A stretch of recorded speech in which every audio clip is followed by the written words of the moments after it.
Everybody, it's Lou.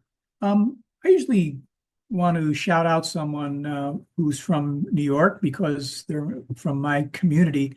And there's a guy I really like watching, Fareed Zakaria, who has a show on CNN called GPS. And usually he's an intelligent guy and he's right on with a lot of the stuff that he says. But I have to tell you, on December 15th show, he said something that was so stupid. I'm gonna have to call him out now. He lives in Brooklyn, so he'll get this that I'm calling him out. He said that the problem with housing here in the United States and other parts of the world is that the localities have ownership of the zoning laws and what gets developed and what doesn't. Of course, he's wrong on one account in that federal governments generally control interest rates and lending rates and things like that. But secondly, he said that the Department of Government Efficiency or the federal government's national government should get involved and trigger different kinds of housing programs. That hasn't worked anywhere in the world.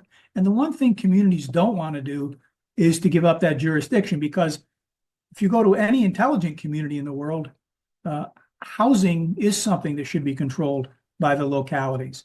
There are problems with housing, no question about it, but they are local problems, not something that can be solved by a big Department of Government Efficiency. So, Fareed, I got to call you out. For once, you were dead wrong.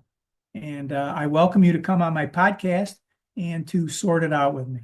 In the meantime, we're going to be talking a lot about housing this year on the ICF podcast and throughout our programs, because it is a huge issue.